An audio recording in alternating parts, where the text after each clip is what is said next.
So today is a day that I've been dreaming about for such a long time. It's to speak to and interview the amazing Lorna Byrne. She writes about her experiences with angels and growing up with angels and how they've helped her in her life. Now, her most famous book was her first book, which was Angels in My Hair. Now, if you've not read that book, please do go and read it because it's phenomenal. Now, from that book, it takes us right through to her new book, which is going to be out on the 31st of May, and that's going to be called Prayers from the Heart. And Lorna is doing a book tour to support this book, and they will be in London, Liverpool, Manchester, Birmingham and Glasgow. Now the tour starts on the 28th of May in London and finishes on the 1st of June in Glasgow. So I really hope you enjoy my talk with Lorna. She was a dream to speak to. Enjoy. First of all, so how are you doing? I'm great, fine, not a bother on me, and I'm really looking forward to my tour in England, you know, Liverpool and Manchester and Birmingham and Glasgow. I'm really looking forward to that. It's going to be amazing. We can't wait for it. For people that don't really know, what's the best way to describe an angel, first of all?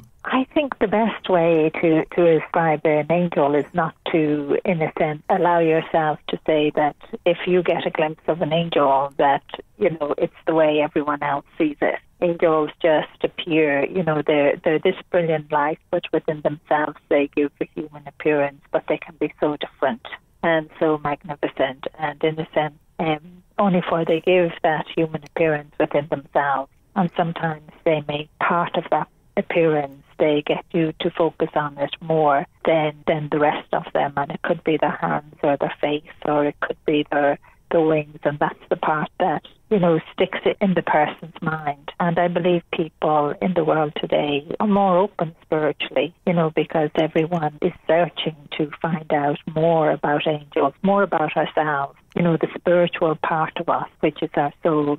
And I always say that spark of life of God that is in each and every one of us. And it's so tiny, but yet it fills every part of us. And I think that's what, you know, most people need to remember out there, that if you lose a loved one and they have died, you know, it's only their physical body that has died. They haven't, because of their soul, and you will meet them and you will see them again. And people all over the world will tell you stories that they got a glimpse of their child or their grandparents or their mother, you know, or they could feel the presence.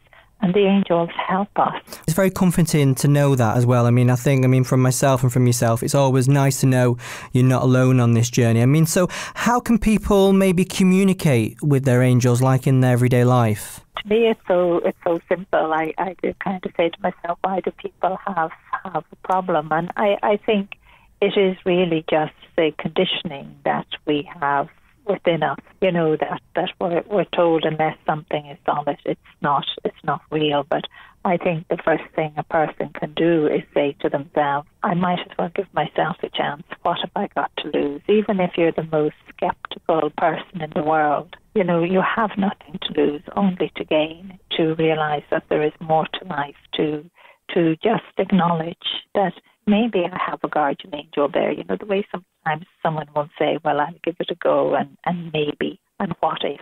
And I would say, with all those questions, give yourself that chance and just talk to your guardian angel. Just in the morning when you open your eyes, just say, I will need help today, and wherever you can help me, please do. And the other thing is to ask for a sign from your guardian angel, but don't ask for something that is, what I would say, very hard, you know, a new car to appear outside your door, or to win the lotto, you know, this week, in that way, you know, or a new boyfriend just to knock on your door. You know, sometimes would like that.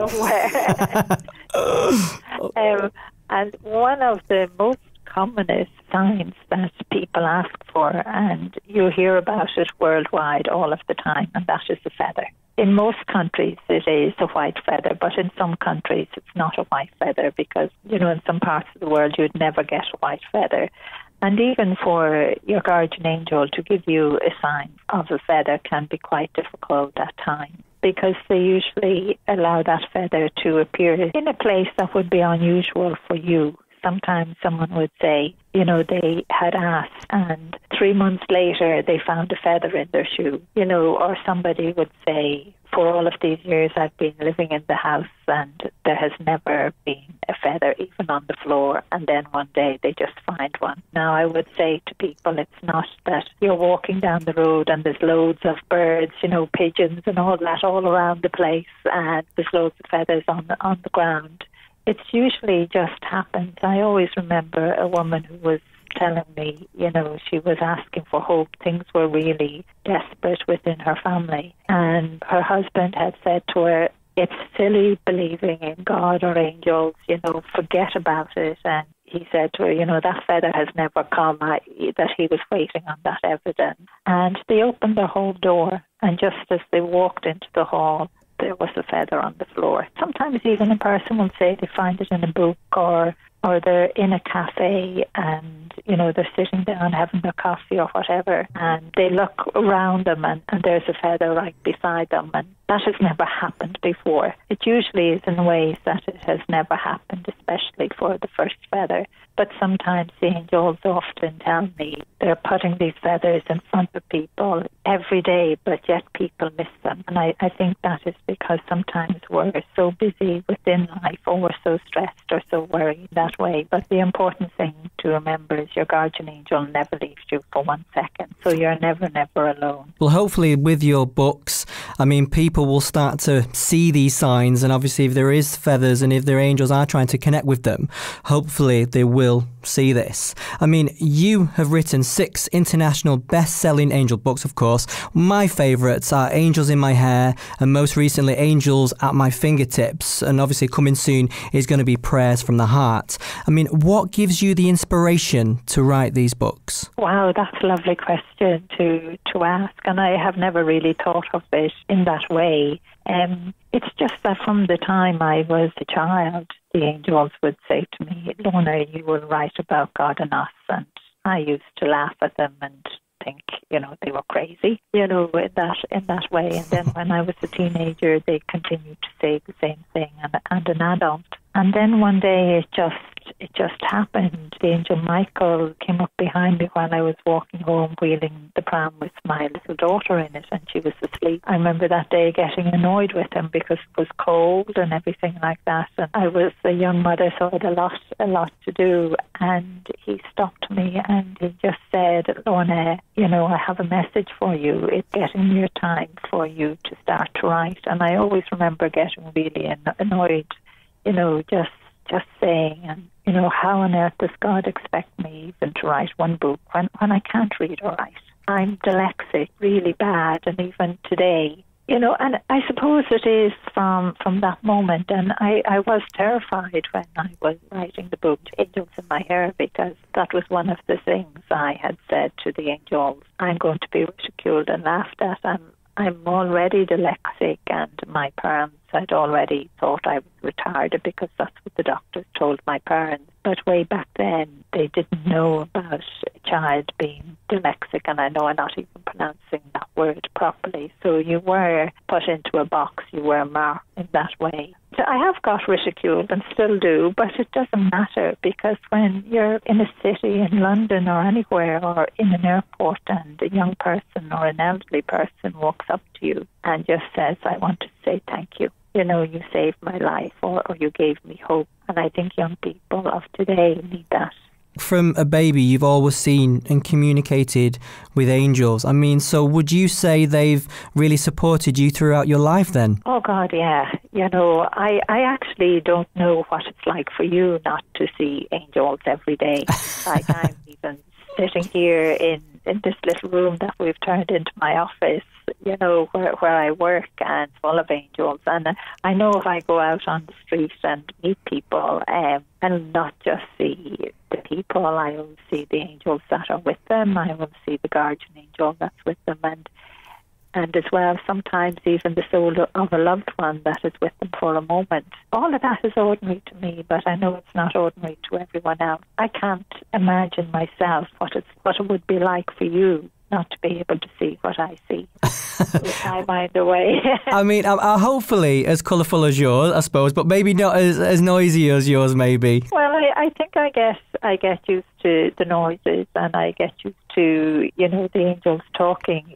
They have taught me to listen in so many different ways and to hear them. Sometimes you could have 5 angels speaking at the one time, and yet I hear them individually. I don't know how I do it, and people would say it's amazing, you have an incredible life. Yes. And that kind of thing, and I kind of just look at them and just feel, but my life, to me, it's normal. But yes, it's wonderful when a young person comes up to you, or someone comes up to you and says, you gave me hope, something to believe in. See the confidence within the person, or someone that was suffering severely with anxiety or depression, and they say the same thing and they're smiling now. All of that is good. If you save one person's life, or you help one person in the world during your lifetime, I think that is an incredible thing, and I believe everyone does that. I mean, you were saying there about helping people. One big thing is your new book, which is going to be Prayers from the Heart. I mean, this book is going to be coming out on the 31st of May. I mean, this is going to help people. And then, so could you tell me a little bit about what the book is going to be about? Well, it's actually going to be about, there's a lot of prayers within the book, but yes, I'm helping people to understand more about prayer and the power of prayer. So there's a lot of writing there as well, explaining in that way. And I think the most important thing is that, all over the years people have been asking me, would I write a prayer book? And I have been giving out to God and the angels and saying, no, I don't want to. But, over the last 2 years, they just said, it's time now for you to start to do this prayer book. I'm just hoping that this prayer book will have as many prayers in it as possible that people need and people want. And I think the most important thing to remember about prayer is that prayer is powerful. And I always say it can move mountains. But prayer comes from the heart. It comes from the soul. It comes from every part of the person's being in that way. And no matter what words are within these prayers, you have to remember they're coming from all of that of a person. And there is no boundaries. God has no boundaries. So when we are in prayer and I hate saying it, but sometimes in a desperate state, we should be allowing ourselves to be free within prayer and to have no boundaries up there. So I know some of these prayers people will say, is that not a bit much? But then I give the explanation on the prayer as well. And during the time I was writing these prayers, it was how would I say, I became a person in that desperate state, in that desperate need. So the prayers were directed by God through the angels. I think that is very, very important to remember, and hopefully there are prayers there that people will cling to, people will want, and it will help them to understand about prayer. Because when there's nothing left, when we have nowhere to turn, the only thing we have is prayer, because that's our hope. It's like, somebody turns and says, well, there's nothing else. This is the time now to pray, because prayer is hope. It is the life, that we're asking, that we can get through this, that we'll have the strength we need. So I know there's loads of prayers in it, because people used to ask me for prayers for the most simplest things, and yet some prayers for the most horrendous things, in the sense of that would just break your heart, that, within these prayers there is no boundaries between God and yourself.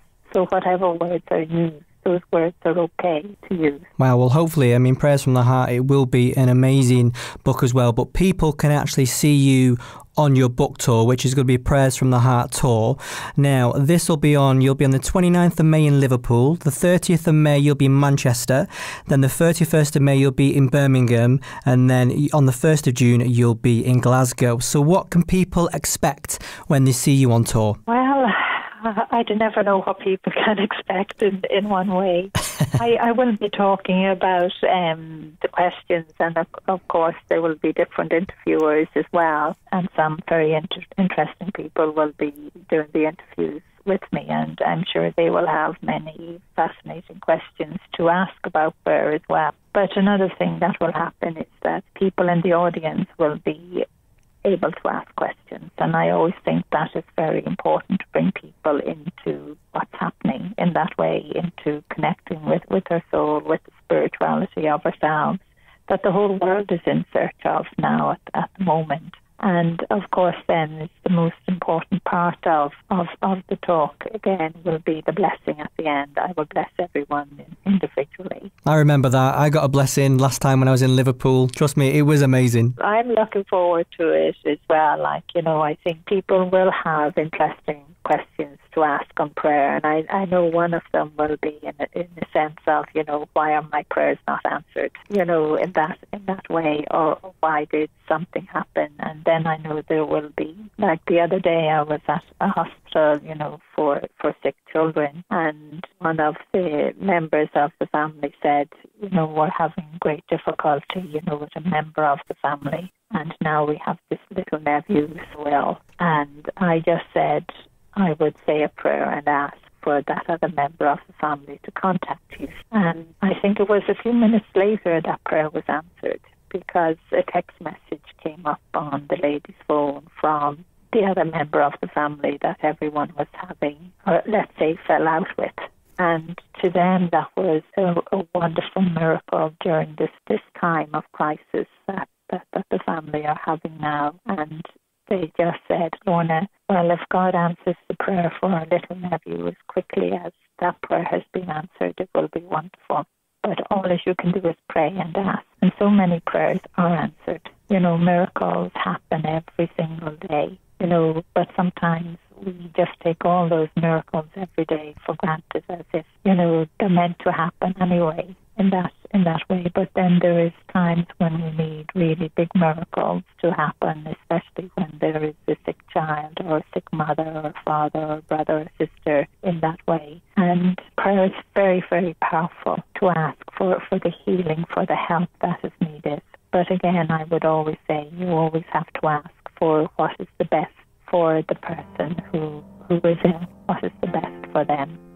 So thanks for listening to that interview with Lorna Byrne. Remember, her book, Prayers from the Heart, is out on the 31st of May, and you can go and see her up and down the country, including Liverpool, Manchester, Birmingham and Glasgow from the 29th of May to the 1st of June. So that's everything from myself. I've been Kris Meredith. I really hope you've enjoyed this interview. Make sure you tune in again next time.